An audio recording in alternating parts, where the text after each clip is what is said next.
There's also another aspect to why fear is created. Of course, is created because everything that you like, the pleasure, the fear of not having it creates fear. The fear of being with your girlfriend, and if she leaves, your wife leaves you. Well, it's pleasure, you have it, that relationship. The fear of not having it creates fear. The fact of not having it, the possibility of not having it creates fear. You have money, you worry about if you lose it. You have a house, the car you bought, you're fearful about if it breaks down. What happens if I don't have it? So the opposite of every pleasure is the reason. Actually, understanding pleasure makes it clear for you where the fear comes from, because the pleasure is actually the cause for fear. And then comparison of what it was, what it is, what it could be creates fear. There is no such thing as fear by itself. And we're not talking about the wild animal attacking you, or a truck about to hit you, which frightens you, or a frightening situation. We're talking about the fears created in the psyche, which is by comparison of what it was. Let's say I had a stomach pain yesterday.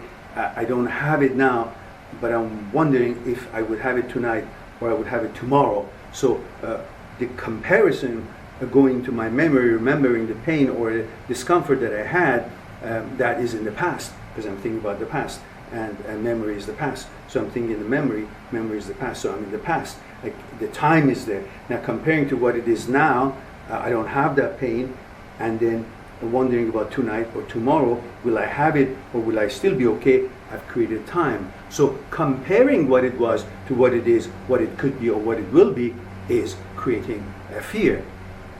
So if we understand all these things, then suddenly we realize that when we are fearful of something, it's not that we are helpless.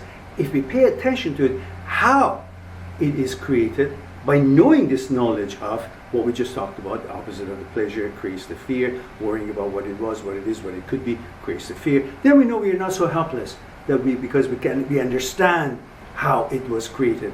By this understanding, simple, full attention to it, then we will understand the relationship between thought, thinking, creating time, and creating a fear. So the movement of thinking, movement of thought, is time. Time is created by thinking. And we're not talking about the appointment with the doctor or an appointment that you have. We're talking about this psychological time and the negotiation of life and movement of life. So hopefully this would be something for you to think about and enjoy a little bit about, pondering about, knowing a little bit more about your psyche and the effects of time, thought, and the role of pleasure, and how fear is born. And we just understood that pleasure is a product of desire.